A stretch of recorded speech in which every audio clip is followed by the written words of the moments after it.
we are going to be heading into the draft. Towers of Doom, Game 1. ReGen Phoenix versus Sky5. Let's head in there.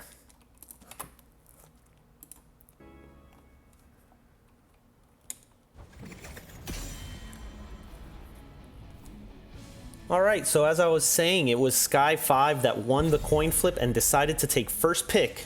So they will also have first ban here heading into Game 1.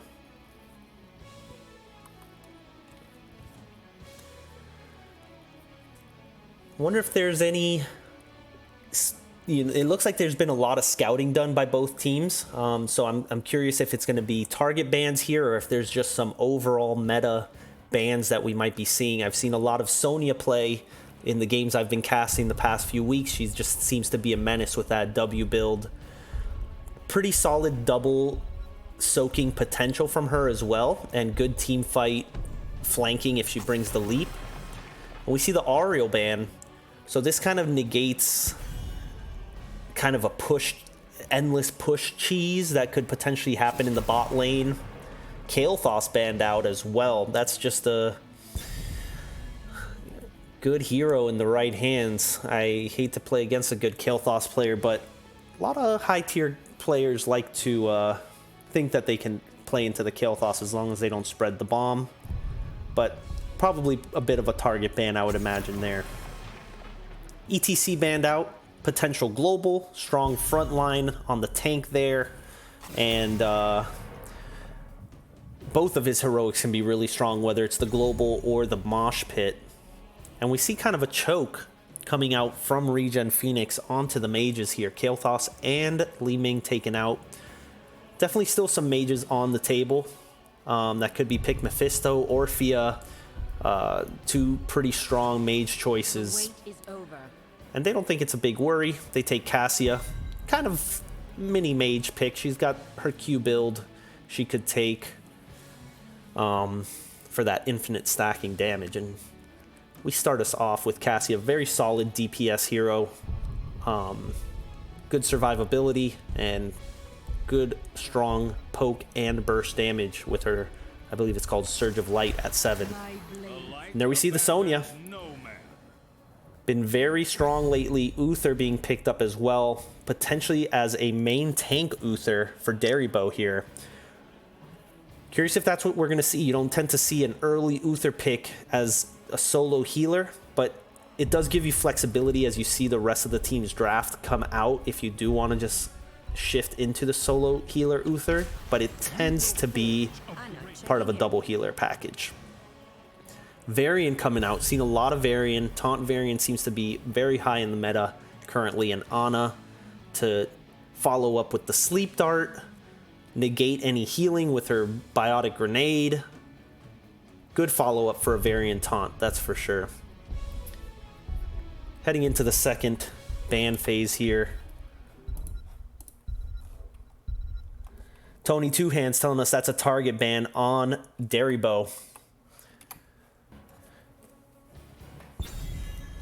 The Ariel or the ETC? Or both. We see Malthael banned out here. So great. I mean, this is a great map for Malthael because he, with his On a Pale Horse talent at level 1, can go between top and mid and double soak very quickly. Potentially the quickest double soaker in the game, I would say. That's very meta. And he's knocked out. And Deathwing, a good ban in response, because without Malthael in the game, Deathwing becomes a bit of a threat of a pick. Such a high health bar. Malthael doing the percentage damage, and Deathwing really not liking playing into Malthael. So Malthael being banned out makes Deathwing a strong pick. Takes him out there. Ooh. I like this. A Zul. This could be kind of a main tank Zul situation. No. That's probably... Well, that looks like a 4-man Zul to me, because Sonya's probably the offlaner here. Unless we see a hero switch between Arrow and Mudge, but I believe Arrow's going to be the Sonya player. We'll see how that goes. Last two picks here for Sky5. They pop out the Diva and the Tychus here Tychus, a very high meta pick actually lately, makes it all the way through the draft. Just the huge chunky damage out of his percent damage, can just melt frontline. So that's a really strong pick and a good follow-up to a taunt. Now, if Zul is the one that's taking the Tychus damage, potentially he can pop his armor at level 1 and it makes all basic attacks miss. And that could probably be the choice for him in this situation. We'll see if that's what he picks at level 1 to negate that. Araya coming out with the Anduin. So we do have the double healer comp for ReGen Phoenix. Double healer obviously still very much a part of the meta. Uther main tank, kind of a lot of frontline here as you can see, and that's probably why they banned out the Kael'thas, because when you have a lot of frontline, it's very easy to spread the bomb as all those melee heroes kind of gang up on a target and they just spread the bomb between them. So here we go, game 1 for ReGen Phoenix versus Sky5. Let's see how this one goes.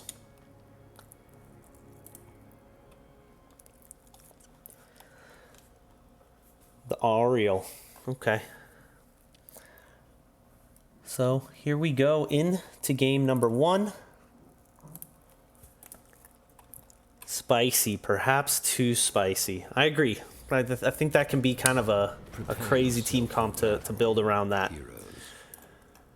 All right. So game number 1 on the left-hand side, we have ReGen Phoenix, Mudge on the Sonya, Rapid Penguin playing Sylvanas, Araya playing the Anduin, Daribo on our Uther, and Arrow playing the Zul. So there was a switch there between Mudge and Arrow. On the right-hand side, we have Sky5, still undefeated in this season. Let's see if they get knocked down a peg here.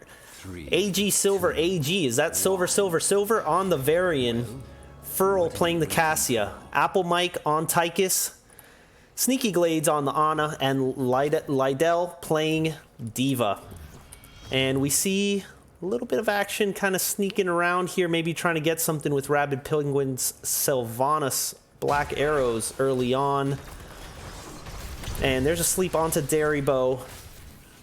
Nothing emerges just yet as Zul starting to work on this clear. Starting to get hit here. And it looks like Zul at level 1 did go with the backlash, so not missing on the basic attacks here. Considering he's probably going to be the double soaker, he might not think he's going to be fighting into Tychus too often and doesn't need it. So there's Tychus with those strong enhanced basic attacks. We got a 4v4 Mudge, part of the 4-man here with the W build. Does take W at level 1. That seems to be the meta build currently, and a nice spear from Mudge helps close that kill. First blood going over to ReGen Phoenix, starting us off here, and they go for the camp steal immediately while Cassia is down. Kind of a short spawn timer. Cassia's back up. They need to finish this up before she gets in, and it's a safe steal right there.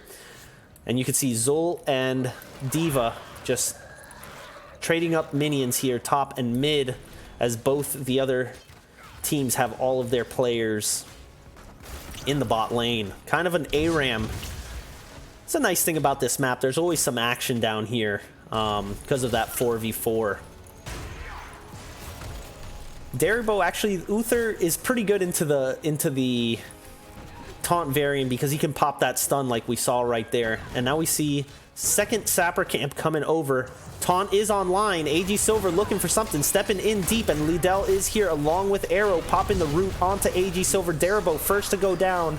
Does have the little heals. Mudge going in deep's got the spin. Lydell falling out, is rooted on the backside. And that's going to be a 1-for-1. Good fight. Look at AG Silver completely out of mana there.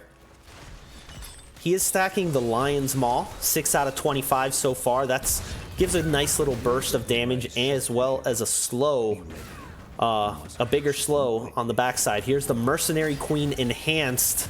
Sappers coming in. A lot of damage done to this front wall already, as you can see.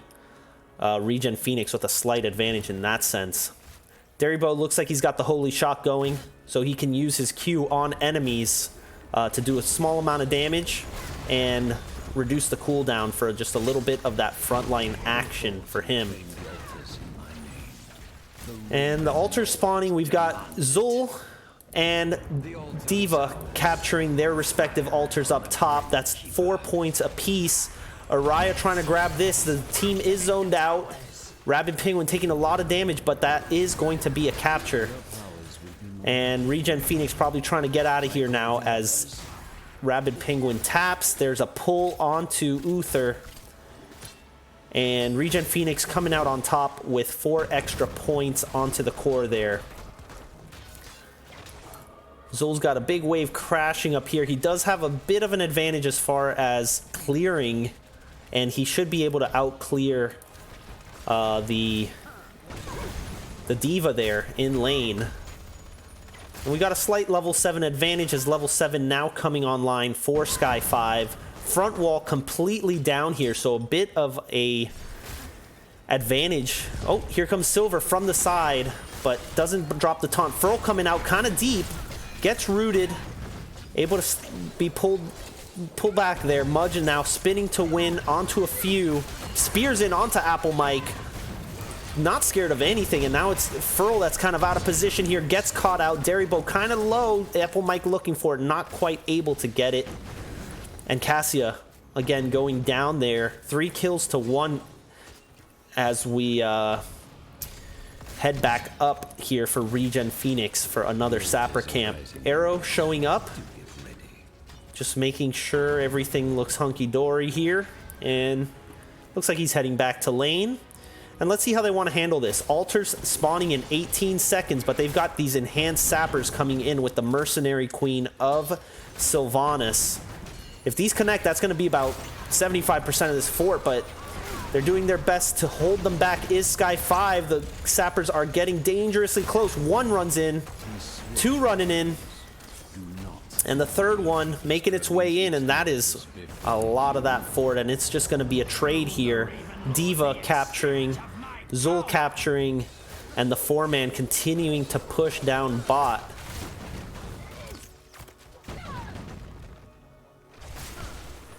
Just poking at it is Deribo.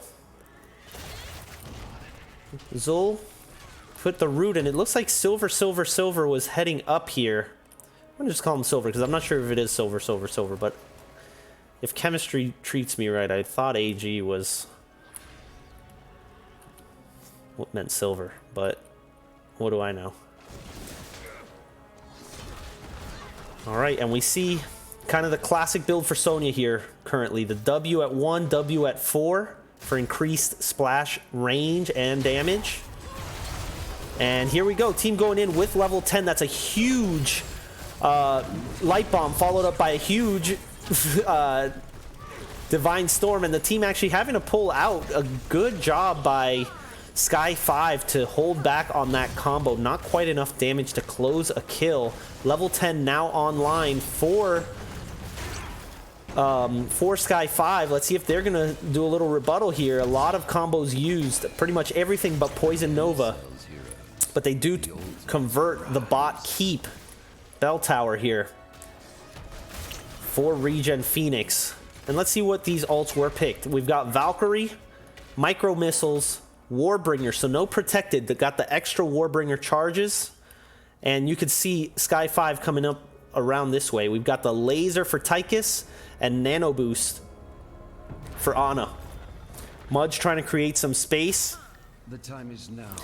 Cooldowns are back. Leap is back up. The only thing not up really is the Divine Storm and now the Poison Nova. Taunt onto Uther, taking a lot of damage.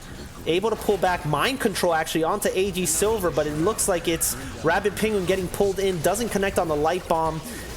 D.Va snipes from the distance. Big shot coming in big. We got a root onto AG Silver. And, you know, 1 down on each team, but that's a lot of the damage with Sylvanas down. AG Silver might be able to get out of this. Lydell taking a lot of damage here as well, but it's Deribo who goes down, got the heals. And that's a 2 for 2. And it looks like all the shots will be going over to ReGen Phoenix here. Lydell trying to convert this tower back, needs to be careful as Mudge and Araya showing up bot. Spear misses for Mudge. Sylvanas might be going over to this camp. Not quite yet. Going over to help clear out this lane. Give them a chance to control this bell tower. They don't want to give any space over to Sky5 for control of this bell tower. And might go over to those camps once it's safe. They need as much wave clear here as possible. But Silver does know about this. He's not going to let them do this for free. And is scouting this out. He knows that they're up here. He's there by himself. His team's not there quite yet. Furl and Sneaky Glades making their way up now. Level 13 not quite online for Sky5, and they decide not to go through with it. But they have done quite a bit to convert this bot bell tower, which is huge for them. Silver caught in a huge combo from the Light Bomb and the Divine Storm. Unfortunately does not get out there. Big combo from ReGen Phoenix with the Light Bomb, Divine Storm, the root from Zul, and basically can't control your hero for a while there. Let's see if these sappers convert. That's 1, 2, 3 shots connecting. And ReGen Phoenix looking very strong here early on, but you never really know on this map. You can't attack the core directly. They're up just 1 level at this point. Quite a few in tower shots. But that conversion of that bell tower does equalize this for Sky5 and does keep them in this game. AG Silver doing what he can. Mudge is here in the...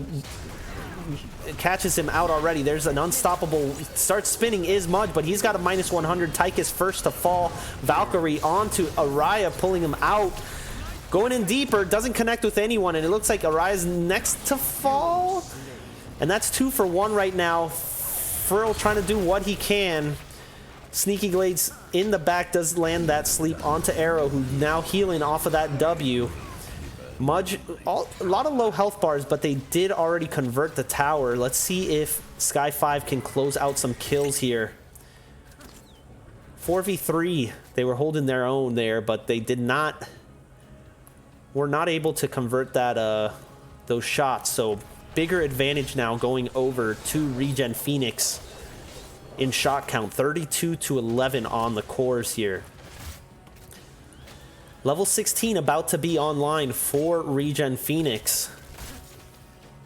And Tychus in the bush here looking for Arrow, going in deeper, but it's a mind control there onto Tychus, and it looks like the killer is the kill-in there. Taunt onto Zul, does get pulled with the unstoppable, but then a huge Divine Storm with another Light Bomb. There's the root onto AG Silver, and there is no protected by the way to keep him alive there. Mudge clearing out some minions, going deeper with that W. Look how long those seismic splashes go now. That is a big talent. Level 13, he did take no escape for extra movement speed, more chase. Pretty much always available, because every time he uses a Q, W, or E, he's got that movement speed. Even his heroic after the leap, he's got the speed. And now he's doing that percent damage off of his W as well. And basic attacks. Oh, that's a lot of percent damage actually. And now we see a big play from Sky5. They do not want to give this away. They can't give up all 3 here. And they're hanging around the left-hand side. Arrow actually the only one up here. Is he going to get caught out? A lot of players available, and that is a kill for Sky5. This could be what they needed to kind of start coming back. They're going to capture some of these shots, but they do lose 6 on their core, and now there are some sappers coming in. This is going to be very close. Oh, they are down to their last shot. Never mind, it is over. Actually not getting the game over screen here. But yeah, that is GG. Sappers connecting alongside with those bell towers, and that is GG. Game 1 going to ReGen Phoenix. Looking really strong there, actually, in Game 1. A good combo that they had under their belt. Mongoose here, cheering for ReGen Phoenix, and you see them coming out strong in Game number 1 with that combo. So let's go ahead and check out some of the stats here. Sonya, I mean, like I was saying, very high in the meta, a lot of damage, and seeing her in that 4-man, let her just constantly be fighting. Actually, our sole survivor, no deaths for Sonya this game. Looking pretty good.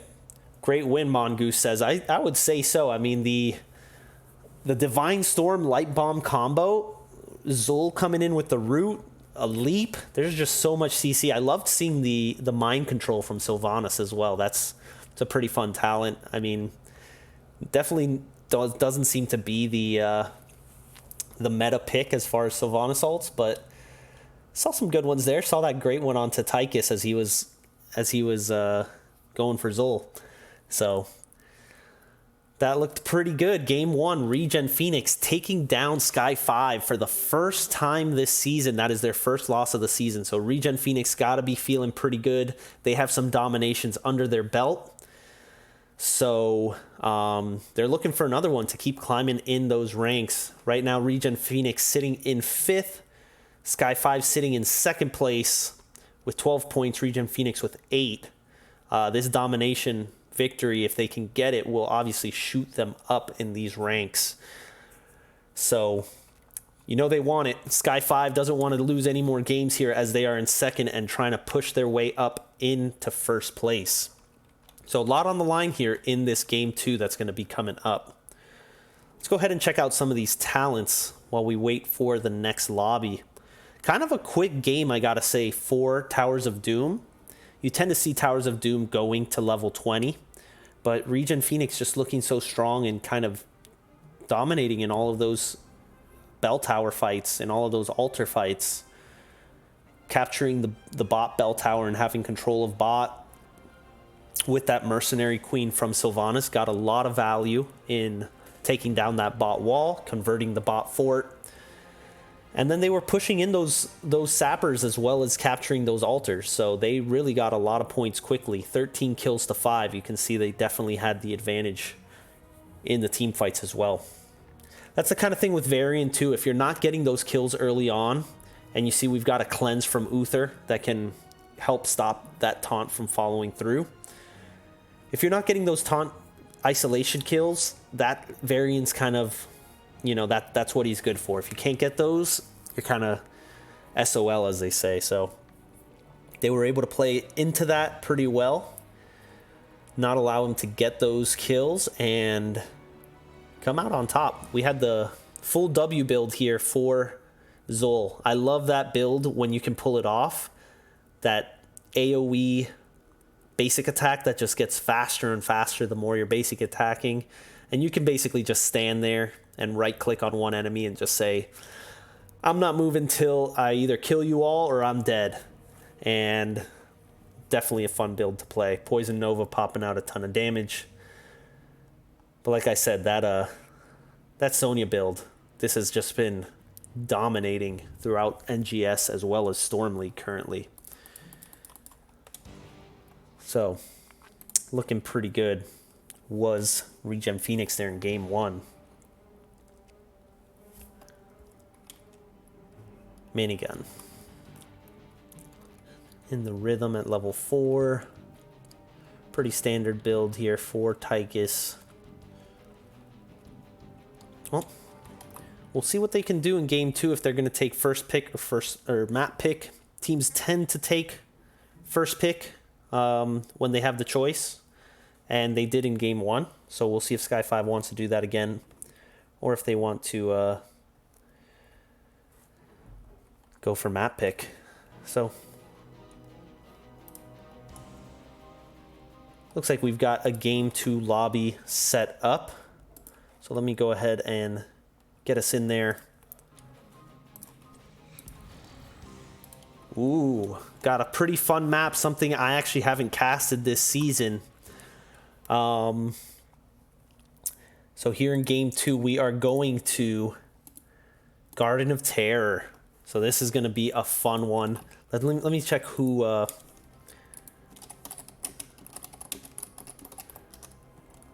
picked this. I'm going to imagine it was ReGen Phoenix. And it looks like it was. So got map pick again for ReGen Phoenix. And this is interesting because Garden of Terror doesn't tend to be like I haven't seen it as like a favorite map for anyone. Doesn't get played that often as far as my casts go. So this is going to be a fun one to cast for me. A big map, so you want to have some kind of potentially global presence here. A lot of camps to capture on the map. There's 2 siege camps and a bruiser camp for each team. No bosses, but those camps do spawn pretty often. So you want to be able to capture those camps. You need to be able to kill the minions and channel an altar to capture the seed. So you want some of that point control similar to what you have on Towers of Doom. So I'm wondering if we'll see some bans maybe on Uther, on Sonya, to kind of keep them from doing a similar kind of comp here for those altar phases. Because a lot of what ReGen Phoenix had in Game 1 would potentially work here in Game 2 as well on this map. So the Garden of Terror, the Shamblers, if you win the objective, you got to channel 3 objectives, similar like you do on Tomb of the Spider, or not Tomb of the Spider Queen, on Cursed Hollow. But similar to Tomb of the Spider Queen, you get a Shambler in each lane like you get with the spiders. So those are going to be pushing down, and they help you get a lot of siege damage in, and they disable the forts, which can help push in even further. So definitely want to be able to control those objectives. A lot of macro potential on this map. So I love to see a high tier game here and see how the teams are going to handle this. Everyone in the lobby. So looks like teams are just about ready. We should be starting here shortly. So just give us a second here and we will get it underway. Undefeated no longer, says Tony Two Hands. Yeah, that is crazy. Just Key, nice to see you here. Quality cast. I'm doing what I can with what I got, but I'm having fun here, and you get these high tier teams, and you get definitely makes it easier for me to have a good time on these casts. Arrows Lazy Hydra saying Arrows Zul took the first map off both undefeated Div A East teams this season. So something to be looking out for is Arrows Zul coming in here. Like I said, that W build, he goes in there, double soaking, gets that follow-up damage. That's a lot that Zul can bring to the table. So yeah, both undefeated teams dropping a map to Arrows Zul. Gotta feel good about that. You gotta feel good when you're taking those games. I'm sure ReGen Phoenix is feeling pretty high and mighty right now. But they're gonna feel even better if they can win Game 2 and jump up in the rankings. Here we go. Everyone is ready, and we are heading into the draft for Game 2. Cool little stat there, Hydra. I appreciate that little intel you threw in here.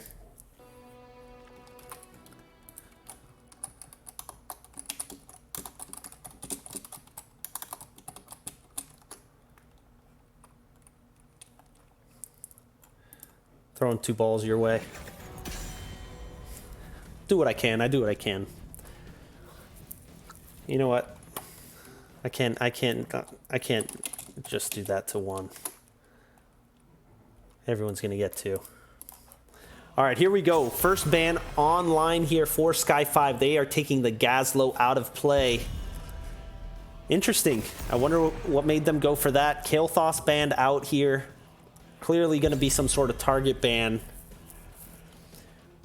Curious about that Gazlo ban. Maybe they're looking to take the Sonya first pick here. And Gazlo is some sort of target ban. Maybe y'all in the chat know about that, but seems like an interesting first ban to me. He's pretty strong as an off laner, but I don't know what his first ban potential is. Here's the ETC ban. So Ariel slipping through so far. Apparently a Daribo special, we hear. Second ban, will we see the Sonya? Will we see it left open? Everything is open from game 1 for the side of ReGen Phoenix if they want to do a similar type of comp. But I'm sure Sky5 would adjust for that. Stukov being banned out here. Li Ming left open. That was a change of their ban. They had banned out Li Ming in their second ban in game 1. So here we go. First pick. Let's see if they can make it worth it here for Sky5. And they go with the Uther. Here we go. They say it's our turn for the double heal comp. And they take the Uther here. ReGen Phoenix, how are they going to respond to this?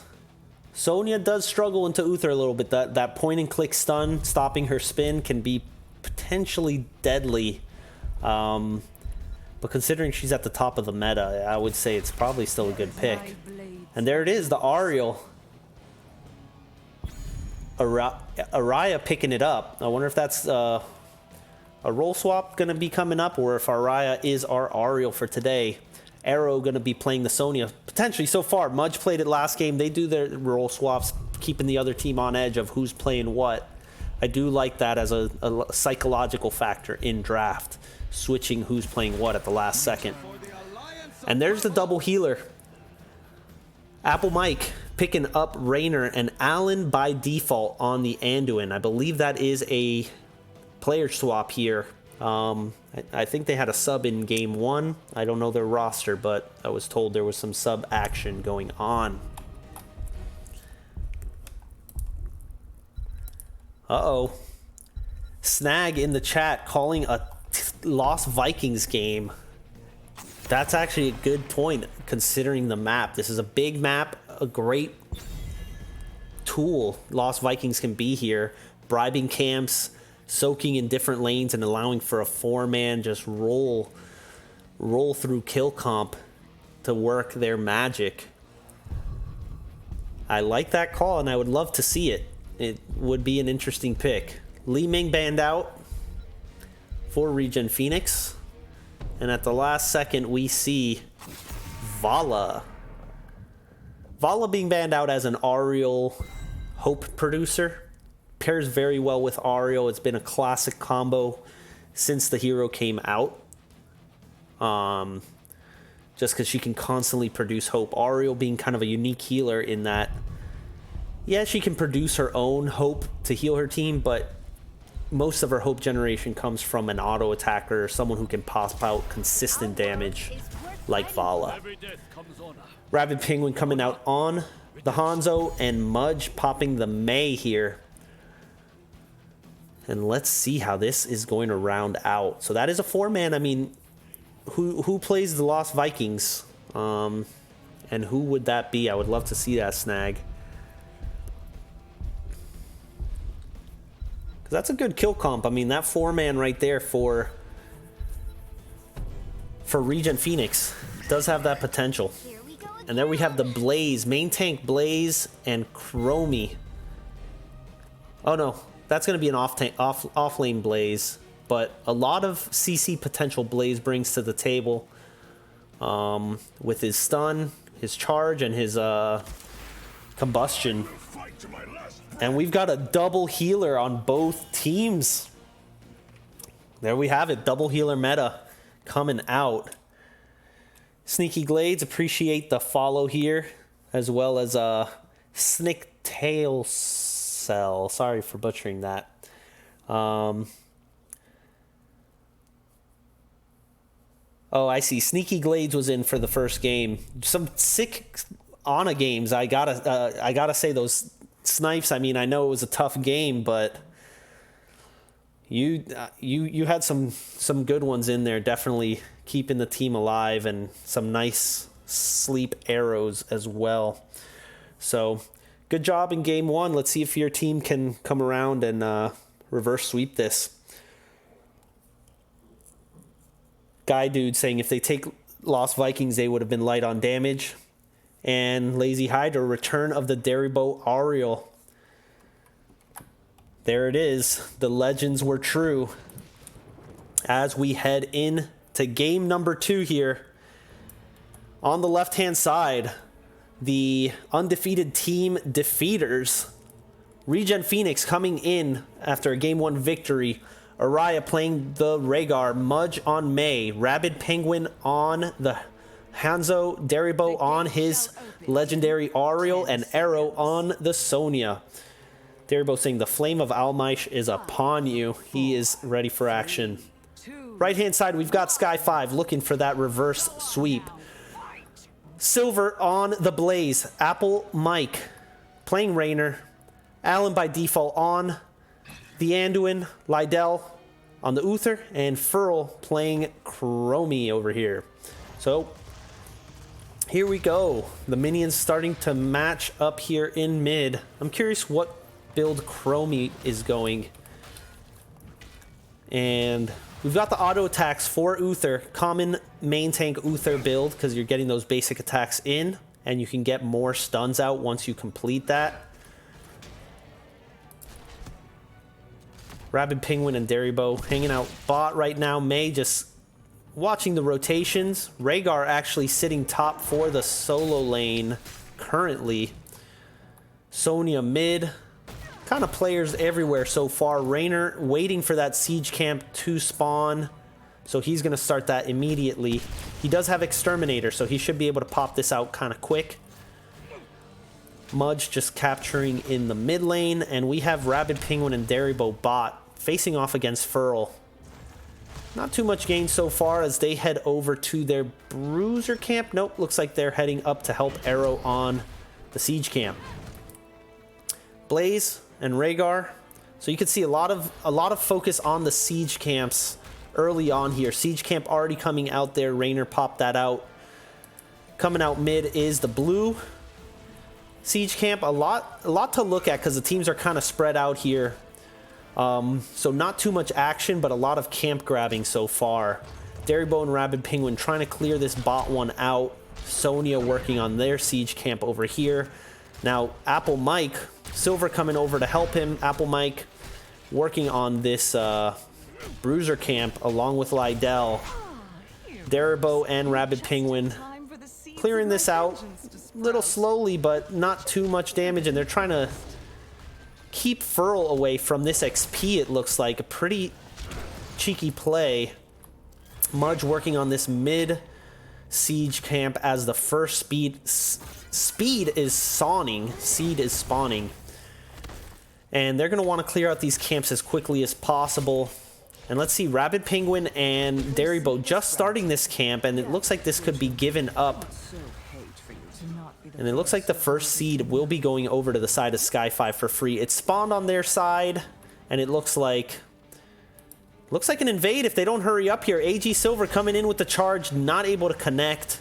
Just in time, Daribo and Rabid Penguin finished that up. That was going to be a close one. They good looking on the invade on the side of Sky5 there. And Arrow and Araya up here actually doing some good damage protecting this siege camp. Silver now showing up to try and help Lydell work on this, but a whole front wall goes down, and that's some good camp value that they were able to get. Now the bot camp also pushing in for Daribo and Rabid Penguin down here. Furl and Apple Mike clearing it out. They have plenty of damage, just half a tower's worth of damage there. All camps offline. Seed spawning on the blue team side this time in 10 seconds. Let's see if this will be a free one for them or if they will be... Sky5 will decide to fight for this one.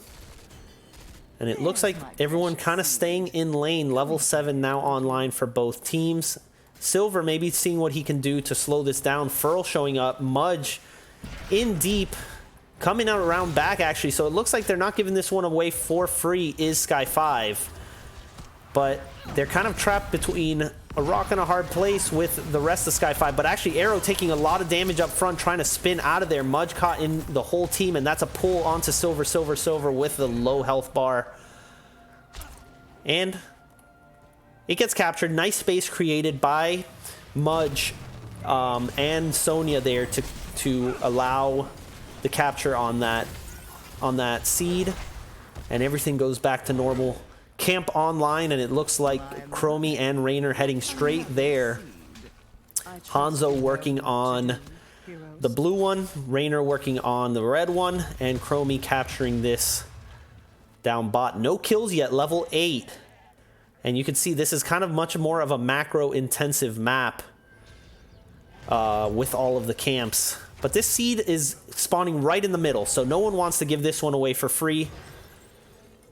And let's see how this one's going to pan out. Look at this. We've got a redemption build for Hanzo.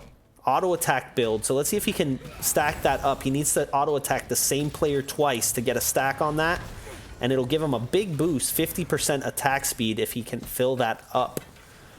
So Rabid Penguin kind of separated from the rest of the team so far. And that could make a difference here. Time loop online. Mudge taking a lot of damage. Does pop the ice block. Pulling back is the team of ReGen Phoenix. There's a stun onto Sonya. A lot of damage coming in. Sonya might not come out of this one, and that is going to be the first kill of the game. Going over to Sky5. That's the morale booster they needed going here into game 2.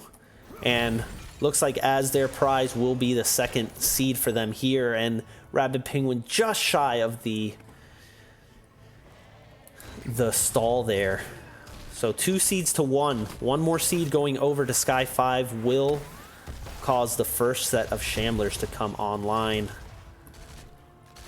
Chromie going with the W build, already at 13 out of 20. Does have the Temporal Loop already online. Level 10 coming online. We've got Wrath of the Berserker actually, and Battle Rage at level 7 instead of the Spin. Potentially not thinking she could get too much spin value. Sonya goes for the instant health restoration and the bonus damage versus Mercenaries. So we've got Wrath of the Berserker, Ice Wall. Yet to pick is Rhaegar, Dragon Arrow, and Crystal Aegis. On the right hand side, Temporal Loop, Hyperion, Divine Storm, Light Bomb, and Bunker Drop. So we have that same combo actually now for the other team. Sky5 looking for that Divine Storm, Light Bomb combo.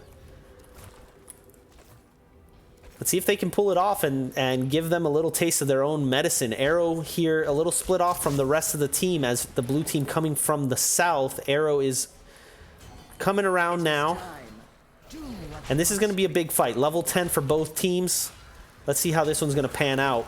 AG Silver trying to create some space. Wrath of the Berserker does get popped, and there is a spin, stun onto Arrow, and there's a big Sonic Arrow. And we do see the Bloodlust coming in for Rhaegar. Bunker being dropped. Arrow taking a lot of damage, trying to spin back out of there. Everyone's still alive, but there's a nice Light Bomb. Arrow might be the first to fall, and it is Arrow going down. W build complete for Chromie. And let's see a lot of low health bars here for the red team. But it's going to be a 2-for-0 so far. Apple Mike chasing for more. But that looks like it's going to be it. And that is going to be first Shamblers of the game going over to Sky5. Top camp pushing in here. Now with this Shambler disabling the fort, they got to be careful. This team is just going to run right under. And they're able to sneak away are the players of ReGen Phoenix. But their top fort is all but gone. Mid fort disabled. And Sonya working on that bot one over here. Big wave alongside it. As the rest of Sky5 working on pushing in on the top side. Lydell taking a big chunk of damage there. But they do still have that spell armor from that Bruiser camp. And top wall going down. There's a stun onto Silver from Mudge. Temporal Loop online. Stasis being dropped on Rabid Penguin to stop that. Bruiser, Bunker being dropped. Zones out May. And that's going to be another kill, actually. Here comes the combo onto Daribo. Going down as well. And then Silver just gets out. Being targeted by that fort. And this is first keep of the game. Barreling down top is Sky5. Looking very strong on that first push. And 5 kills to nothing. Level 13 online. Is it this Uther Anduin combo? Let me know, because that looks very scary, if you ask me. And 13 now online for the side of ReGen Phoenix. So maybe they are going to look for this invade. Actually, they are just clearing out. And this invade looks like it's going to be free for the players of Sky5. So top lane taken down, and it looks like they're going for another one here. And they get both of those camps and are able to sneak away. Nice steals there for the players of Sky5 as they push in bot now, trying to get some damage on this bot fort. Just misses with that blaze oil. And they're going to back away and start working on their own camps. In the meantime, blue team just clearing out lanes. They're going to clear out those camps that were stolen away. Wonder if they're going to look for a fight now that they do have, you know, they are on the same town tier, which is to their benefit after losing that keep. You know, that does still keep them in the game, as they are just about at the same XP here, even though they've lost those. They've done a good job. Let's see what those XP captures look like. So they're coming around here. A lot of minion advantage as far as XP. Look at that difference in minion XP. Very good soak coming out to keep them in the game is ReGen Phoenix. So let's see if they can come and build up in the late game, as they've got 2 Shambler seeds now, so they potentially have the next objective coming online. If they can win a team fight and get that objective, they could have a similarly large push in their favor. Seed spawning in the middle here, so let's see if this is going to be one they want to fight over before level 16 comes online for Sky5. This could be what they want. Sky5 already in position, but we've got the Sonic Arrow showing some vision. Silver doing his job to create some space here with those oil slicks. Mudge trying to just barge in here, and a nice bunker actually creating some space, splitting up the team. Arrow going in deep, is in the temporal loop, coming back out, but a lot of high health bars, and there's the Bloodlust now. Ooh, a light bomb connecting, and now the Divine Storm not really getting what they want, and the blue team going in deeper with this Bloodlust action, getting the first kill, able to survive the combo, and this could be what they need to get back into this game structurally, especially if they can get another kill here. Furl in a little deep. Let's see if Mudge can get the combo. Not quite. Arrow looking for more. And actually, it looks like Raynor came in for the stall and is going to pay for it with his life. A lot of low health bars, though. Let's see if Furl can actually close one of these kills out. Arrow does not connect the spear. And here we go. Shambler's coming online, but top Shambler, look, it's going all the way back. It's probably not going to get too much as the blue team does decide to push in mid here. Top Shambler just basically going to be clearing out the lane. Red team deciding nobody's down here. Let's go ahead and clear this bot one for free and potentially just give up this mid fort.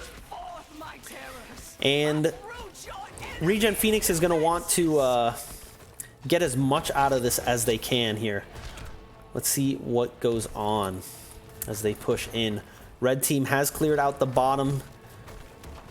There should be a good size wave. There is a good size wave pushing in with the top one. Ooh, big arrow from Hanzo does connect with 2 behind the gate, create some space, and now the ice wall actually creating a barrier here. Temporal loop stopped by the Crystal Aegis onto Arrow, and Hyperion here to create some space does help clear out that Shambler.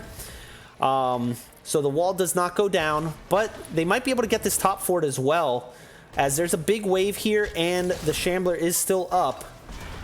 But they got to be careful because there's the big combo coming online. Mudge does eat the light bomb, and Bloodlust is dropped to push the other team back, and it looks like they're going to be able to convert this top fort.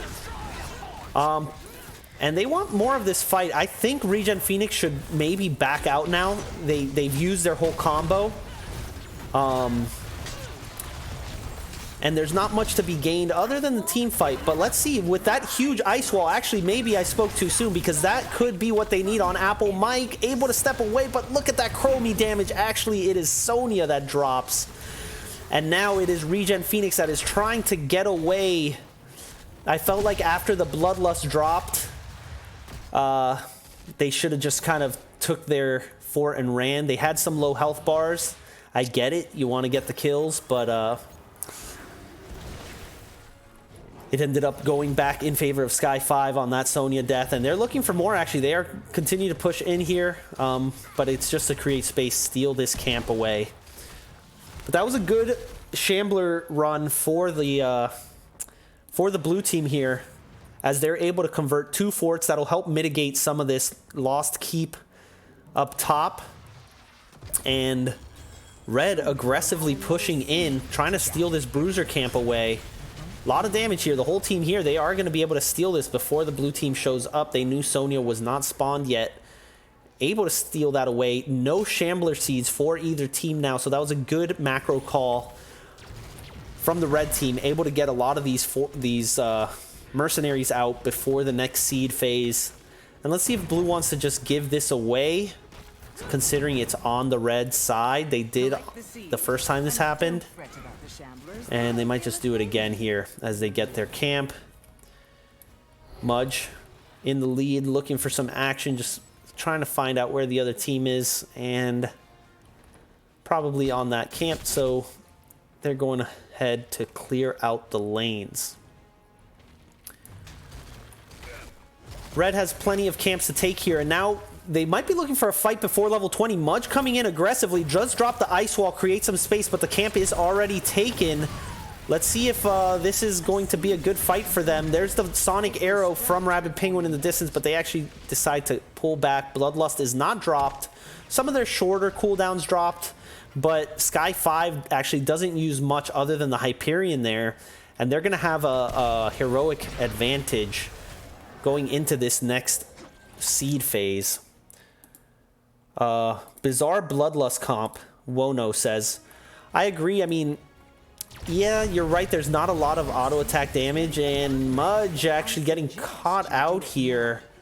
Not good timing, but maybe not the worst timing either. I guess they're going to lose this seed.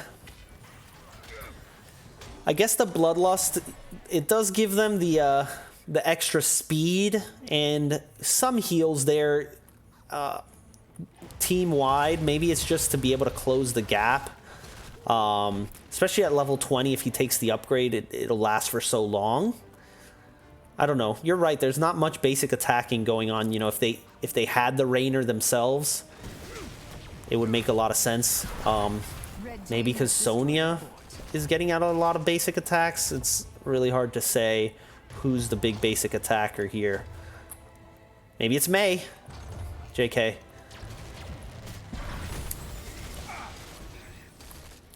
But hey, 40% attack speed, it's better than 0% attack speed. My little seed is on the verge of sprouting. Prepare to gather. So this next seed, 2 seeds already in the favor of the red team, level 20 online, and they're kind of hiding in a bush up here, seeing if the blue team was going to be up here.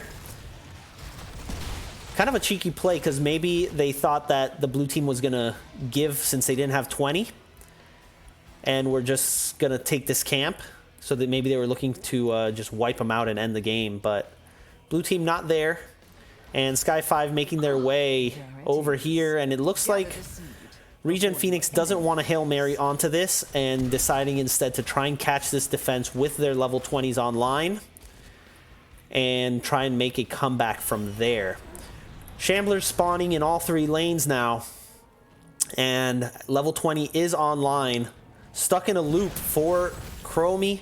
Execute, Divine Hurricane, the Storm upgrade here, Desperate Prayer, and Burn Notice.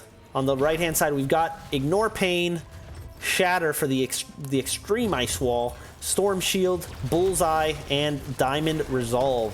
Crystal Aegis upgrade here. Let's see how this one's going to pan out. Level 20, this is going to be a make or break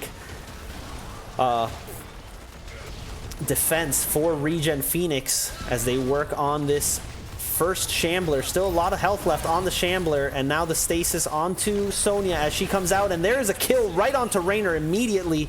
There's a light bomb as he goes into the fort. Oh, and there's the Bloodlust. A lot of damage coming out. Silver next, and this team fight looking very well in favor of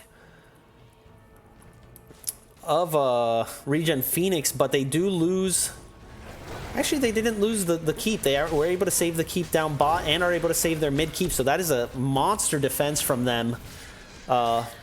This core damage must have happened during one of the pushes with all of the catapults coming in top. I didn't catch that. Core down to 71% there, but didn't lose any on that push as the shield able to protect it. Sky5 working on this bruiser camp while 3 players are dead. And let's see, they're looking to just push in here. Not an insane amount of siege damage for the team, but they do have redemption completed, so that is actually a lot of damage. Daribo taking a huge chunk of that damage, and an ice wall landing onto Chromie. He does prop the stasis. Mudge taking tower shots, does pull back. They want to get this keep. Not quite enough. Uther hasn't spawned yet, but he will shortly, and it is the red team that is popping back here to defend this. Good defense on that mid keep.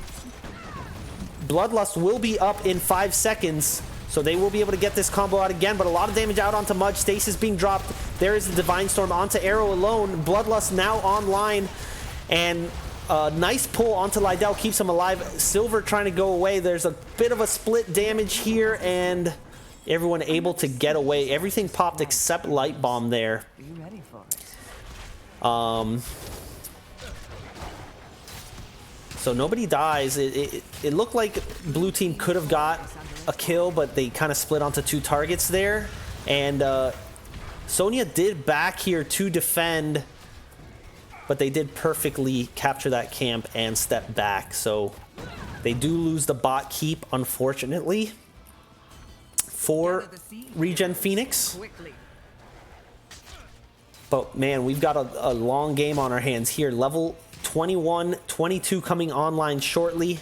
Seed going over to Sky5, their 7th seed of the game. And as the blue team picking up some camps, no keeps yet to be taken by the blue team.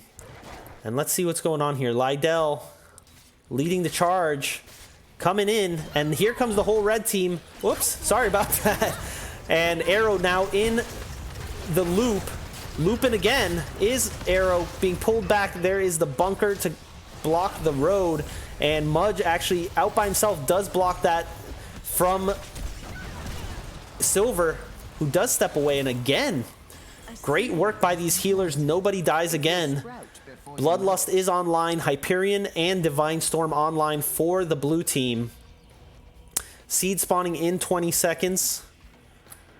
But great survivability now online for both teams at 20. Arrow with the Nerves of Steel and Ignore Pain. But that Temporal Loop upgrade for Chromie is actually doing a number on to Sonya, who tends to be the target every time. Because you get looped a second time. If he doesn't go into that Crystal Aegis, he's going to get looped back again, which happened in that fight. So here we go. Bot wall does go down. They do get that first seed. 1 seed each now. Level 22 for both teams. This is going to be a tense fight. This is the only thing alive on the map right now. And Mudge eating quite a few Dragon's Breath. Blue team does step back, push out the lanes. Catapult pressure is in the advantage of Sky5, so ReGen Phoenix does need to work on that to not have the pressure on their core. These catapults chunk at this point. If they get to the core, they're going to do some serious damage at minute 24. You can't leave any unchecked catapult pressure. And here we go. This is going to be another big fight. Let's see what they do. There is a big wave pushing down bot with these Siege Giants and 3 catapults, actually. So blue team is going to have to respond to that very shortly after this fight. They need to make this quick if they are going to go for it. And there's the ice wall right onto Raynor. That's a great target for it. Is caught in the stop, but that is going to be a pull from Anduin to save him. There's the loop onto Mudge, who does pop the Unstoppable to survive it. Is going to be pulled a second time. And they create the space, but look at these lanes. There's a lot happening in these lanes that they are going to have to go back for. And red team probably knows this and does not want to let them go away, actually. And look at that disappearing immediately. Is that core shield? Someone needs to respond 10 seconds ago. And oh my god, Winions. Look at this. Boom, boom, boom, boom. Rocks. Throw the rocks. Throw the rocks. Bang, bang, bang. And they get there just in time, but a third keep does fall, and this is looking very dire for ReGen Phoenix. There's an ice wall. Catches Raynor again. Let's see if they can get the follow-up. The Bloodlust is online this time. Bunker does go down, but it is killed immediately, and they're going in deeper. Arrow pushed away by Apple Mike, and the chase is on, but it's going to be tough to catch here. There's a nice arrow from Rabid Penguin. Apple Mike still on the run. A nice Divine Storm. Mudge inside of the double loop, and they're chasing on. Hanzo actually the first to go down to Anduin damage. I think he took a lot from, surely from Chromie first. There's a stasis onto Arrow to keep him alive. Does have the survivability of that arrow upgrade, and no one really going down with all of these healers, but Ariel does finally fall in this 5v4. It is Rhaegar who's next, and this looks like it's going to be GG. One final attempt to get some kills there, and it's going to be the minions that end this with more catapults on core. Just too much macro pressure to deal with once they lost that top keep. Couldn't really catch up and win a team fight quick enough with that double healer. So we got a series on our hands. Both teams taking a game here as we get another game 3. I'm telling you, I'm getting a lot of 3-game series this season. Snag saying they should have just run the core. Yeah, I think so, especially once the core lost its shields. I agree. So look at that damage again. Sonya popping out tons of damage. Good close game there for sure. Back and forth the whole time. ReGen Phoenix just unable to really catch up in that macro. But I'm going to say it was a good one, that's for sure. Sonya, top damage for ReGen Phoenix. But look at that Chromie damage. 102,000. Hanzo not able to really keep up there as the main damage dealer. Kind of squishy and not the same range that Chromie has to keep poking from a distance. So the damage combo of the Chromie Raynor there, able to come out on top. And just the survivability of the Blaze and the Uther in the front line gave them a leg up in a lot of those fights. I'm curious, you know, as we were saying with the Rhaegar ult going Bloodlust there. I don't know. I guess the Ancestral would have, you know, technically kept someone alive, that's for sure. And maybe that could have been the difference they needed on the target. Because a lot of times maybe Sonya was dying first, or, you know, whoever it was that was the main target. Generally was Sonya was the main target. If you pop the Ancestral on there, she keeps going in, keeps popping her damage. Could be a different game. So kind of agree with you there that it could have made a difference. But what do I know? I suck at this game. Let's check out some of these talents. We did see kind of an alternative W build here for Sonya. Going with the W at 1 and 4, but at 16 taking Nerves of Steel for the survivability, and at 7 taking Battle Rage rather than the Whirlwind bonus healing. Hard to say. You know, you got to be able to adapt to the comp. She probably didn't think she could get good spin damage, which makes sense. There was a lot to stop her. There's the Uther stun. There's the Blaze stun. And Chromie putting her in the loop constantly. Raynor Q popping her back, not letting her get in between the team. Makes sense to me. So alternates instead of that into the Battle Rage. And then the survivability at 16 and 20 of Nerves of Steel for the shield. Ignore Pain for the armor. Makes sense. We had that W build for Chromie popping out tons of damage. So we had W at 1. Increased time traps. We saw time traps all over the place that game. W bonus damage in the center. And then that temporal loop that was causing such havoc and forcing out the Crystal Aegis from Auriel. Timeout for that stasis. Quantum Overdrive for that bonus damage and that temporal loop upgrade for those cooldown rates and that double temporal loop. Pretty cool. So we kind of had, you know, pretty much a main tank build from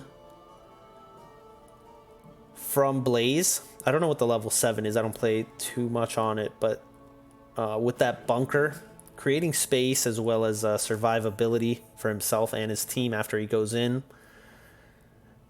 But we did see that same combo, the Divine Storm Light Bomb combo, coming out this time for Sky5. So, seen that in both games. Let's see if Uther or Anduin get banned out in Game 3 to stop either team from having that benefit. And looks like we don't have the game set up just quite yet. So let's see what we had. Chromie and Anduin actually are survivors that time. Sonya, top deaths, gotta love it. That's what I do too. Die a lot when I play Sonya. Key can attest to that. Potentially under towers. There's a famous co-tip play where I basically my team is saying, hey, they're coming up to rotate on you, watch out for the gank, and instead of stepping back, I do a taunt under their towers, and I'm just taking tower shots and die immediately before the team even gets there. So that's kind of a co-tip play when it comes to the Sonya.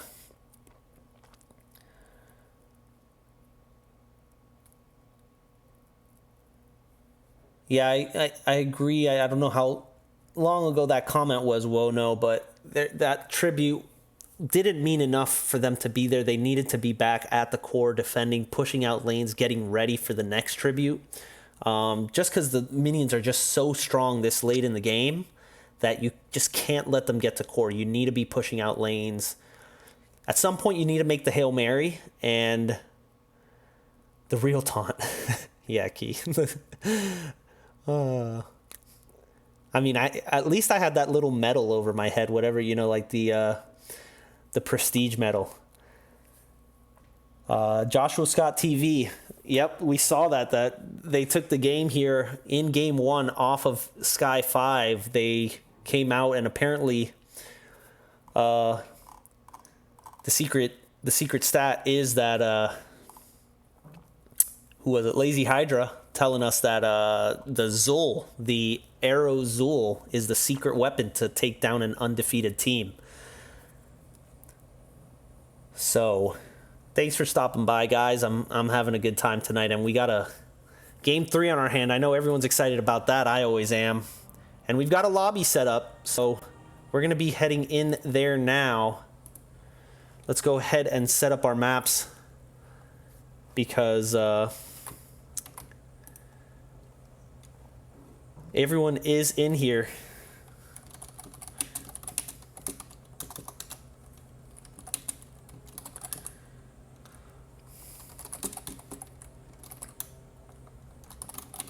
Let me let them know that I'm ready.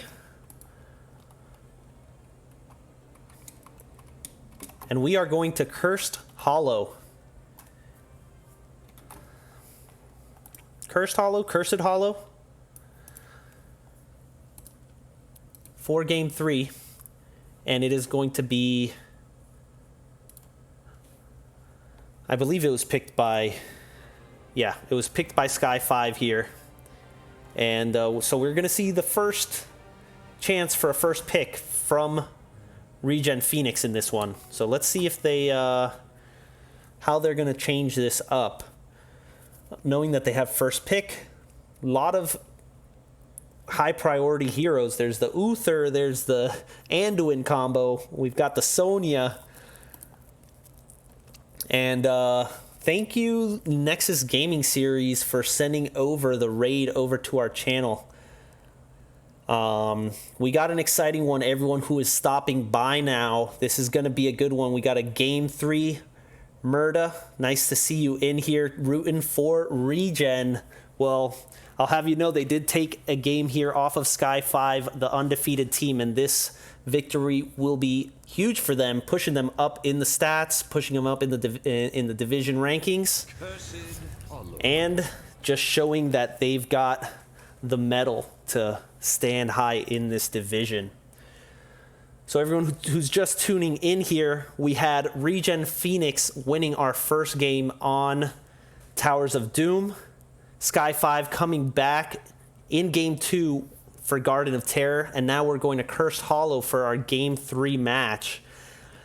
Just another little tip that we saw in these drafts, a little co-tip tip. Will ReGen Phoenix win Game 3? Let's see what the truth ball says. Under different circumstances, maybe. Under these circumstances, maybe. Truth ball, letting out the truth. So you're saying we have a chance. All right, let's get into this draft. It has started here. And so what I was saying is, actually, for all you guys just tuning in, we actually had Uther Anduin as a double support Divine Storm Light Bomb combo for both teams in the winning games.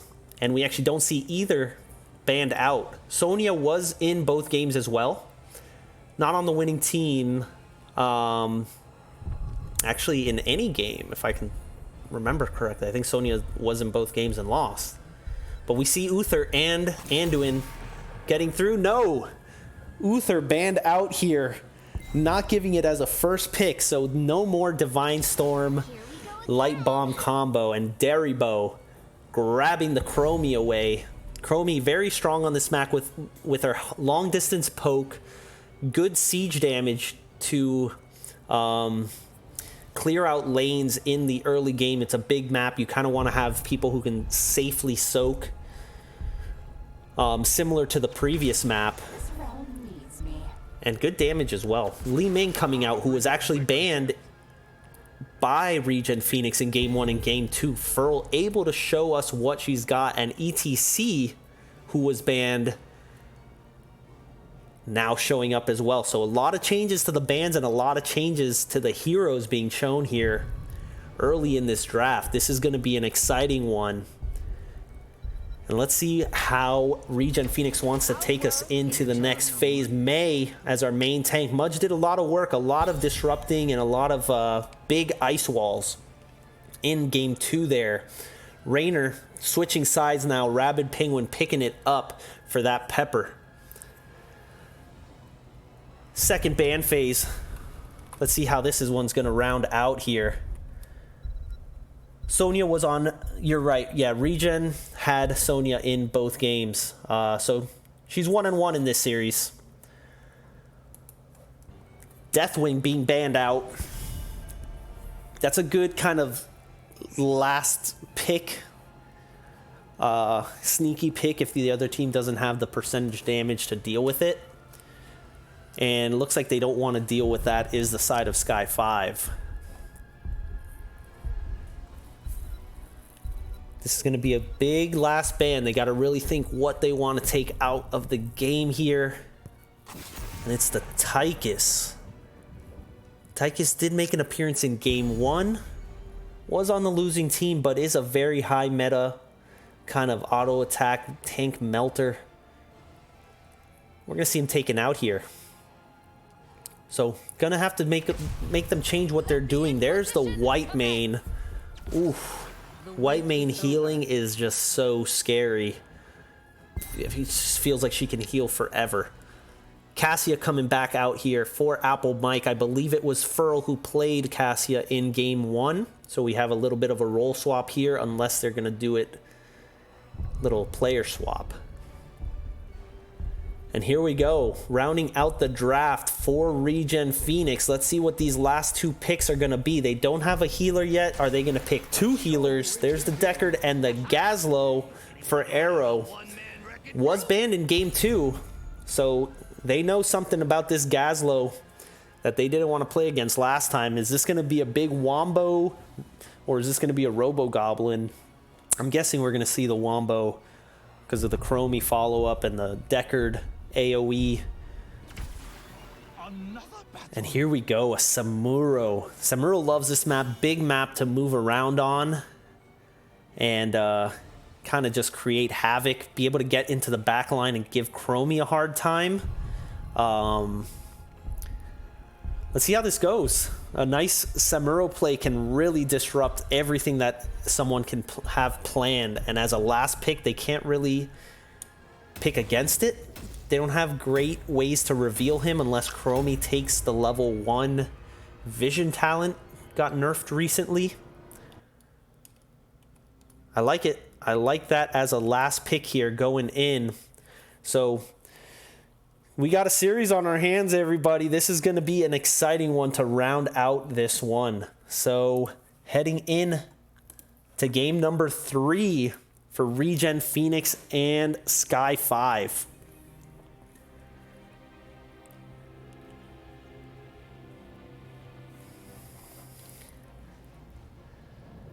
And here we go. On the blue team, we have ReGen Phoenix heading over to their gate. They want to get this victory. Arrow on our Gazlowe. Mudge playing the Mei again. Araya on the Deckard. Rabid Penguin playing Raynor. And Daribo showing up on the Chromie. We've got a bit of a role swap going on there. On the right-hand side, we have Sky5 looking for that reverse sweep. Silver playing that ETC. Furl. Oh, so we do have the vision. Furl playing the Cassia.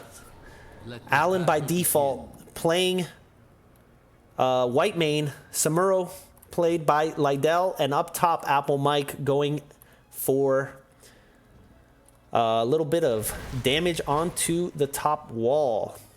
So it looks like the red team splitting up immediately. And blue team, all 5 of them showing up here, seeing if they could get a little damage out. Creating some space.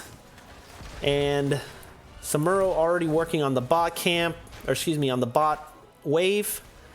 Apple Mike trying to clear this out, but not too much of an advantage. Blue team able to come and soak up their waves just fine.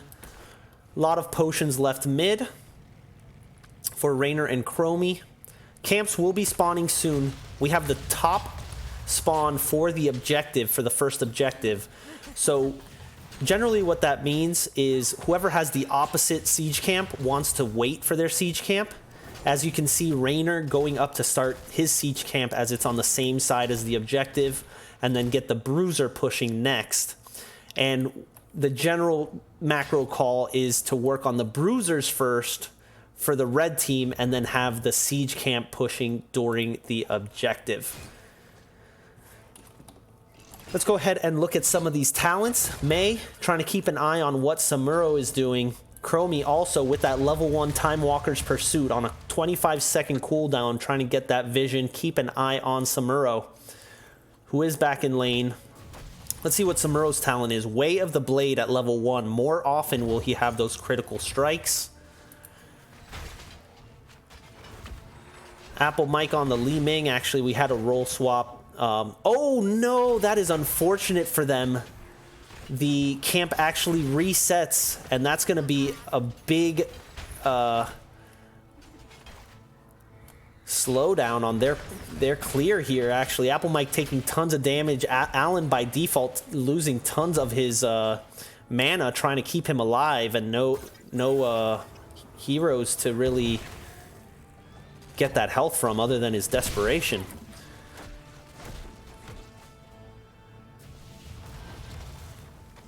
So there it is, Bruiser Camp online. Apple Mike finally heading back, but this Bruiser Camp is connecting for the blue team, and they're getting some good damage onto the mid wall.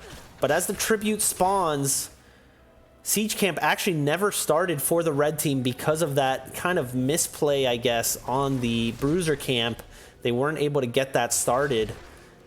And let's see what they want to do here. Bruiser camp will be pushing mid for Sky5, but they have nice control over the area. Spawning in 2 seconds is the objective. Mudge trying to slow down ETC, and maybe no one's going to get here, and it looks like an easy capture for Araya.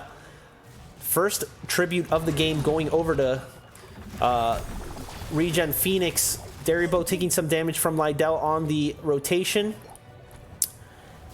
And they're going to go ahead and clear out these bruisers. And now it is Apple Mike and Alan by default going over for that siege camp, as the next spawn will be blue team side, advantage blue team positioning.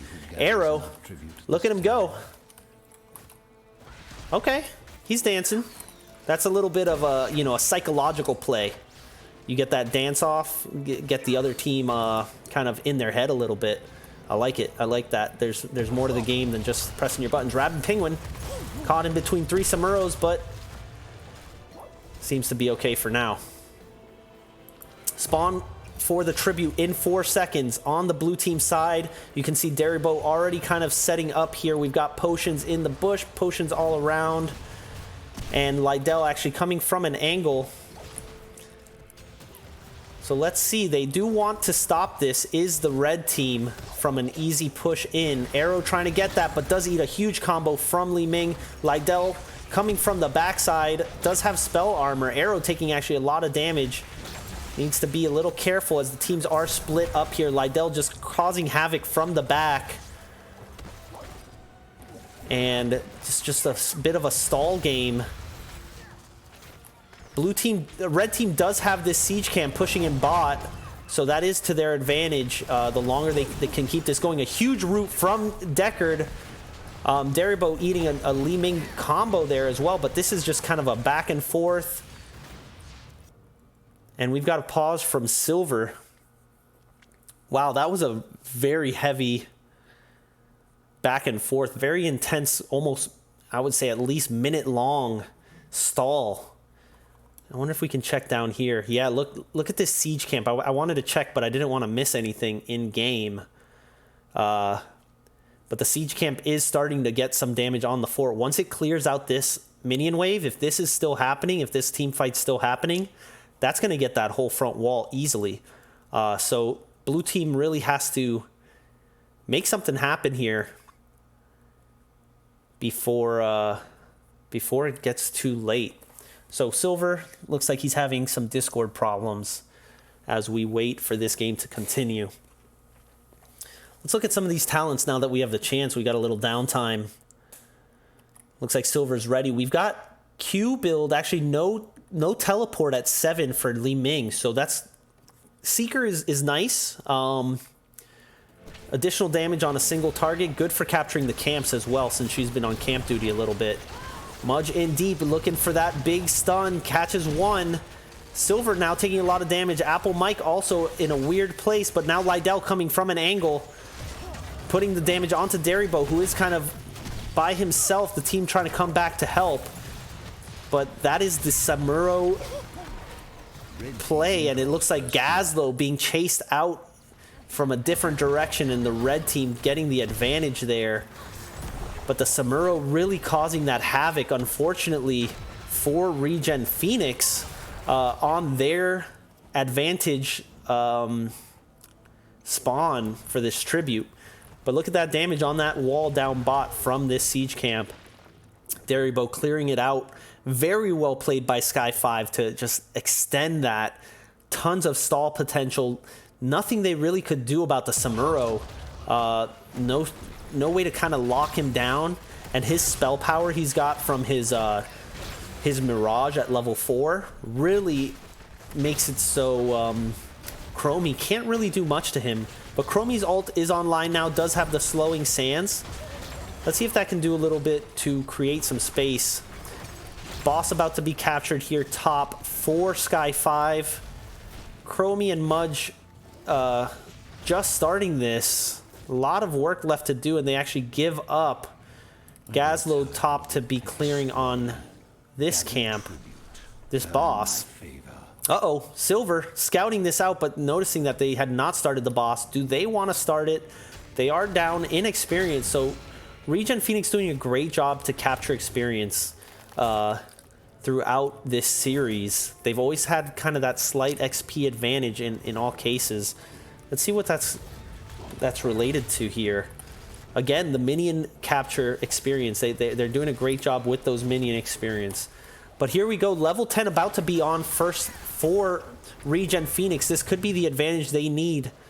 And they start working on capturing this. And Mudge doing a great job to eat that combo, but now kind of caught by himself over here, level 10 online. And we do see Stay a While and Listen. Unstoppable popped onto AG Silver, trying to get away, but there's a stun onto Mudge, keeping him at bay as well.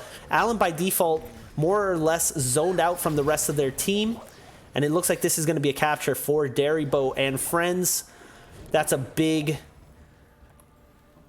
one for them as they're able to take the advantage on the other side. Daribo caught by the Valkyrie, not going to be getting out of this one. And there is a combo from Sky5. Gazlo online does pop a huge Robo Goblin, and they do not want to give this up for free. But let's see if they're going to get anything. There's a big combo to follow up. And it looks like the team's going to walk away. But you can see the potential that this combo has. That Wombo combo from Arrow, followed by the Ice Wall, and then and the Deckard route as well. That can be a lot of CC, a lot of damage that can be popped out in a short time. Apple Mike here using his Seeker to take care of this camp a little quicker. Cassia up here, Furl and Silver working on this Bruiser. This time they're not going to give it up and let it respawn and get its health back. Bruisers online for ReGen Phoenix. Are they going to start working on this? They are working on their boss now. Ace in the hole, no Exterminator for Rabid Penguin, so they're going to not be able to pepper this down quite as quickly. At least see if they're going to... It looks like they're willing to give up this second tribute to the other team for the sake of getting this boss out. And let's see if that works to their advantage. This is a free tribute for Red Team. 2 tributes to 2 tributes now.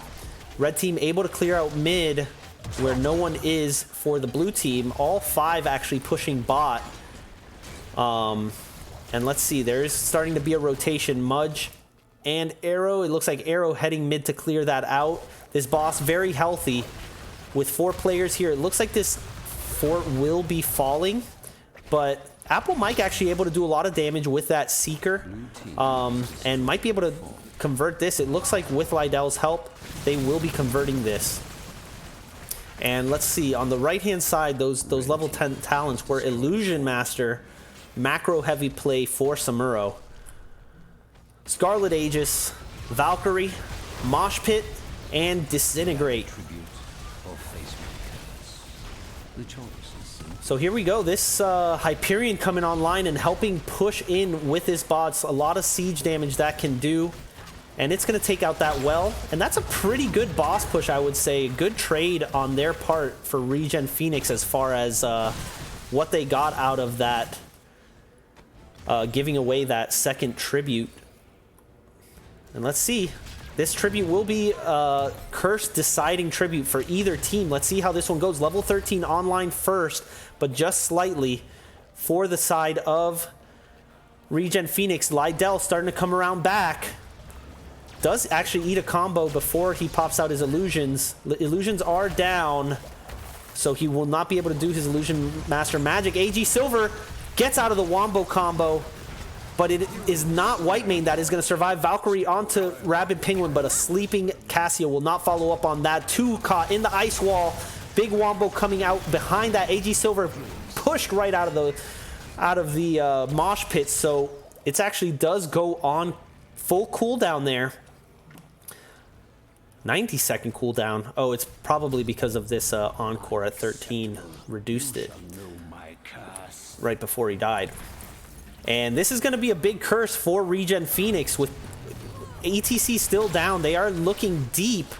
Maybe a little too deep, but can they get this kill onto Furl? And I guess not, because Raynor goes down first. And this could be a disaster, actually, as far as this is concerned. They do want to convert this keep if they're all going to die. They might as well convert the keep while they're at it, and they actually do. Okay.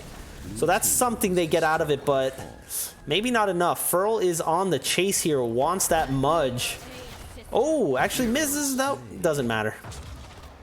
Araya, the poor old man trying to step away. No mana. Does get the... Ooh, nice cleanse onto Furl. And that's a team wipe. I think they got a little too aggressive. What do you guys think? I mean, they were like way over here.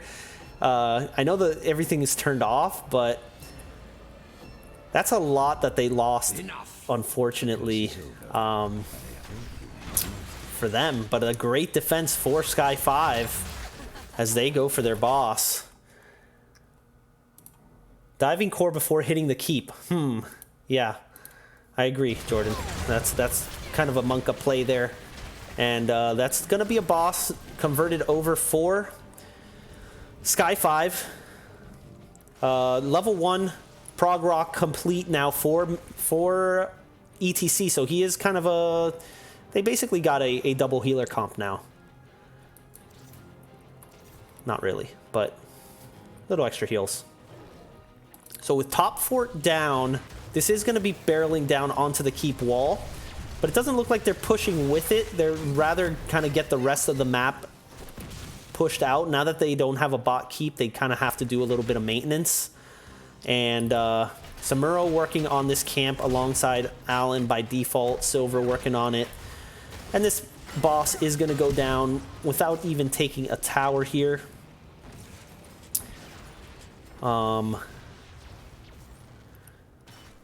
So we'll see. The next tribute yet to spawn takes a little longer between curse phases. So the team's kind of not much to do on the map other than clear. All of the camps have been taken. Bottom boss will be spawning very soon for the blue team. Let's see what the teams want to do about that, as that's going to be the only big thing available on the map. And with that 5-man kill, actually, Sky5 taking the advantage in XP, up a full level now, even though they're down a keep. And they do have 2 out of the 3 curse tributes ready for the next curse phase. Ooh, Mudge. What once was is no longer. AG Silver, actually, in return, will he get out? Unfortunately, the whole team does get slept for ReGen Phoenix and unable to follow up on that big sleep from Araya onto Silver. And that's a 1-for-0 as May just gets absolutely deleted. That was wild. She was in kind of deep, and then ETC is just like, you know what? Let's just get rid of that Raynor eating a full combo, and Apple Mike saying, I've had enough of this. Let's go ahead and just start deleting people. What do you say? Lydell now acting aggressively, pushing back Deribo. But Lydell now switching over. Arrow caught between 3 heroes, and that is just a pummeling. Apple Mike really showing what's up on that Li Ming and why it was banned in every other game. And now with a curse with 2 players dead, this is looking pretty scary for ReGen Phoenix as Sky5 pushing in with this 5-man. And they actually have a play onto the boss, which I kind of like. You don't generally want to go for a boss play during a curse, but they can burn this really quickly, steal this away, and continue to push bot with plenty of time left on the curse. So this is actually a really good boss call. Steal that away from the enemy team and have a very scary boss push in the bot lane with this cursed objective. 1 tower already down. We've got both 5 players for both teams down here. Hyperion drop just for a little bit of clear, creating a little bit of space. Curse, 15 seconds still left on this curse, so these buildings are shut off if Silver wants to go in for a big play. He does have Mosh Pit ready. Another fort going down, and this is going to be keep equalization.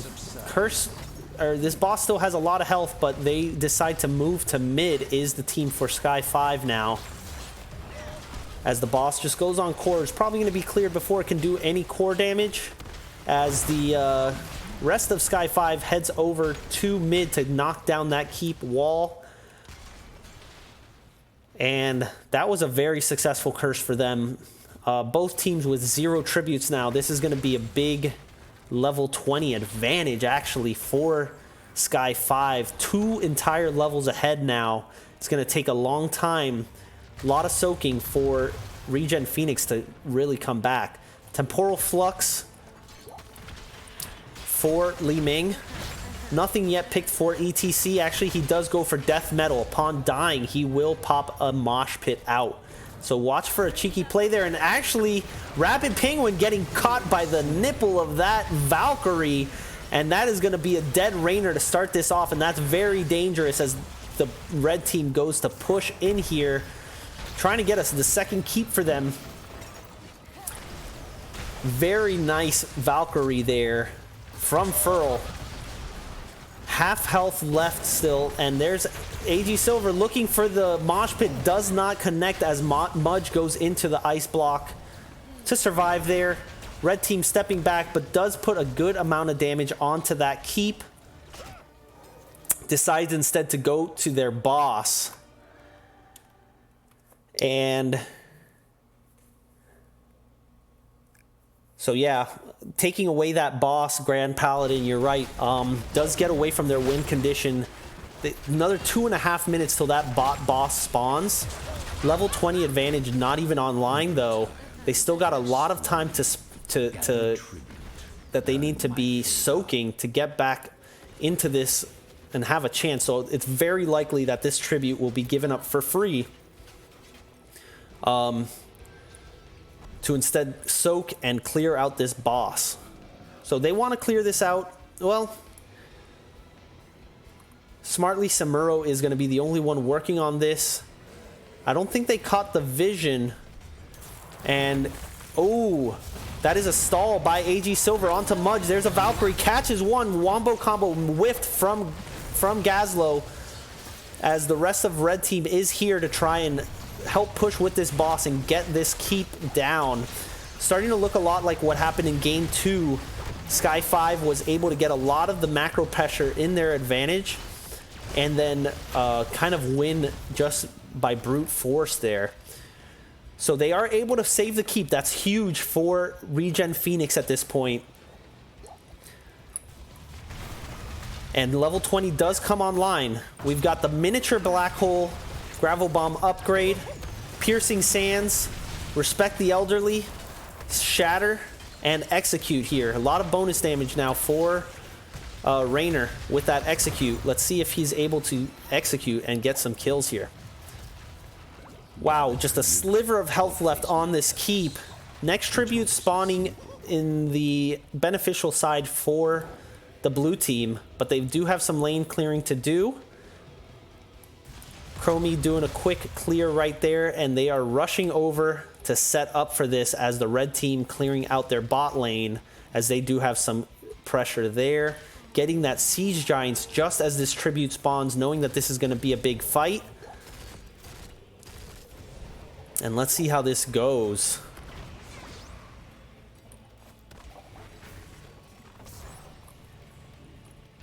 Creating some space here is the blue team. Deribo getting stalled out. Not sure by what, but it looks like they are able to secure that. And red team taking advantage of this small window to go steal the Siege Giants away from ReGen Phoenix and potentially go in and knock out this top keep. They want it, but they were sniffed out, and Mudge trying to do what he can to keep them away. The team sticking around here, though. Gathered tribute, earn my favor.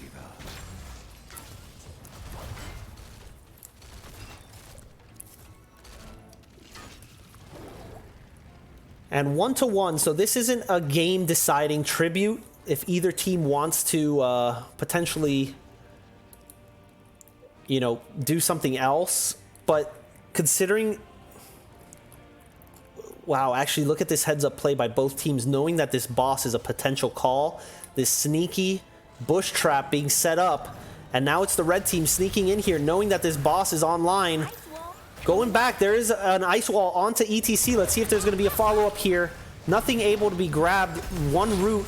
And Mudgeon actually kind of deep now. There's the Wombo combo. Just grabs one again. Unstoppable popped onto Silver, and the cleanse cleans up a lot of that combo. A lot has been used. Actually, that combo is actually kind of a short cooldown. May, 26 seconds from the ice wall, 30 seconds for the gravel bomb. And no one actually topped to grab that tribute. Let's see if Samuro wants to send a clone up there and he can maybe swap out to grab it. Doesn't look like it so far, as the blue team knows that they have to clear out lanes because they're going to lose some keeps. May heading up mid to start clearing out this lane. And when the red team sees that, they're going to start making a way in. And look at that 5-man sleep. Li Ming first to go down. The silence on the back end of that sleep. And ReGen Phoenix says, let's go. 2 down. Mudge in deep, trying to slow down the retreat of the rest of Sky5. And Deckard's got to be feeling good after reading him that story.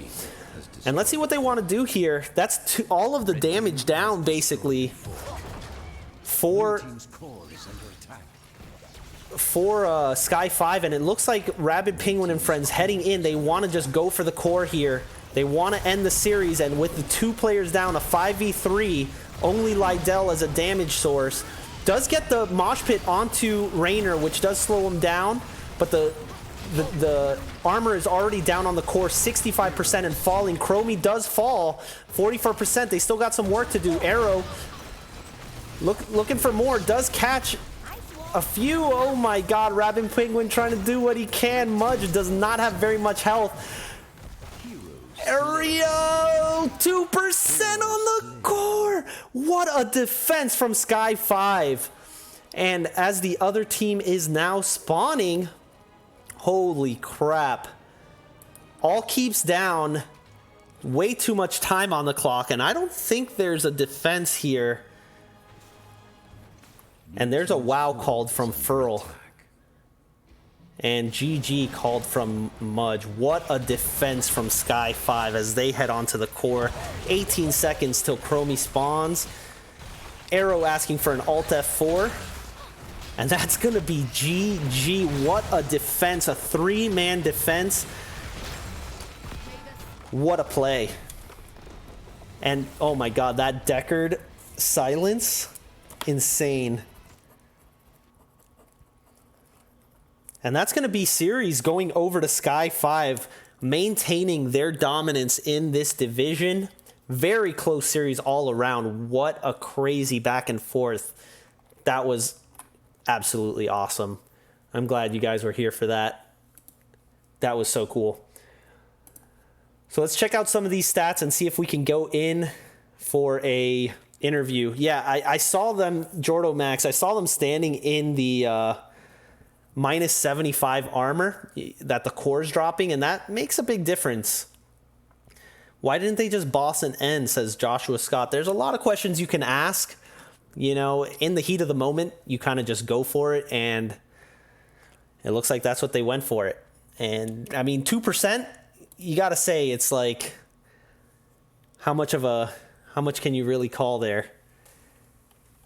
So, hop in a lobby. Let's see if we get someone from Sky5 in here. Give me a second as I try and set that up.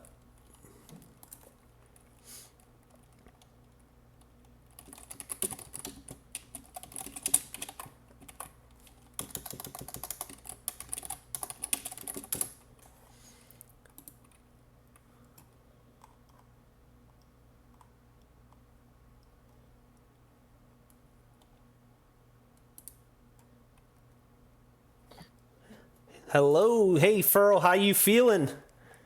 On edge, holy moly. The nerves are shot. I would imagine. So you guys went into this series undefeated so far for the season, right? Yes. So how does that first loss feel? That sadly Uther's just too strong. Yeah. But Go the ahead. and we had a sub. Our main heals, who is great by the way, obviously turned our series around. But he had a last minute like work change, and so we thought we were gonna have to just we had an off roster sub. So it was first game. We just haven't played with her very much. So Yeah, it makes a difference. I mean, but to her defense, I mean that Uther Anduin combo, it's just oh yeah, like no, it wasn't her fault. But between the two of the the Uther and the sub, it was just not good. yeah, and I mean we saw the Uther Anduin against you in game 1 and then you guys picked it in game 2. Was that just kind of like, hey, if you can do it, we can do it that's too. exactly what that was. That was great. So going back to game 1, you had the Varian. Do you think was there something with the follow up on the Varian combo that couldn't come up, or was it just that the Uther was too strong in that front line to break that up? Yeah, as soon as I got stunned, it broke the kill off. We should not have went Varian. That was a mistake too. We got completely outdrafted. That was my bad. I owned the draft, but yeah, that wasn't a smart play. As far as the bans go, were you guys banning specifically against them, or was there some scouting done on that part, or was there just some heroes you just don't like to play against? Yeah, they play ETC a lot, and ETC is rough in this league as well, kind of like Uther. So we didn't want to play against that. We knew they played Gazlo. That was the good ban. The second, we knew they play Ariel. We banned that first, but rather just ban the Gazlo in game 2. Yeah, it was all scouted. Yeah, cool. And so Sonya's been a menace, throughout these first few weeks. You played against her in both those first games. Where do you think Sonya sits as far as priority? Second best in the league right now. Yeah, so it's Uther Sonya meta right now.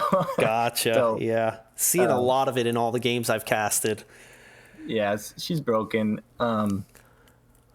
Especially that late game with the double heals and the bloodlust. That was fun to play against. Oh yeah, that was wild. Now talk to me about what happened in the comms when Deckard landed that 5-man sleep silence. It was just that silence. Yeah, I can't imagine. That was the greatest Deckard ult I've ever seen. By the way, my God. just was like we all just didn't say a word. Like we were all swearing in our heads. It's because just shock. Like, this is game. Like none of us said anything. Oh my God. I would imagine that's like the perfect response. What was happened to the Deckard silence? It was just silence. Right, exactly. Yeah. And then we realized that Ming was the most upfront, and it's like, oh God. Yeah, she was the first target. She was definitely the first to go down there. So that definitely was unfortunate, but that core defense, I mean, it speaks for itself really, but how did that feel to save it at 2%? Yeah, shout out to them. Yeah, I guess you were dead. Yeah, fair enough. I was just watching and yelling, "Get Raynor," because I knew, of course, ETC was on Raynor bothering him. But yeah, and then Liddell was getting kills, which was epic. So they just good job. Yeah, one last question about that. So with the Samuro, is that kind of a pocket pick you guys had to kind of deal with the Chromie, or is that something you guys run more often?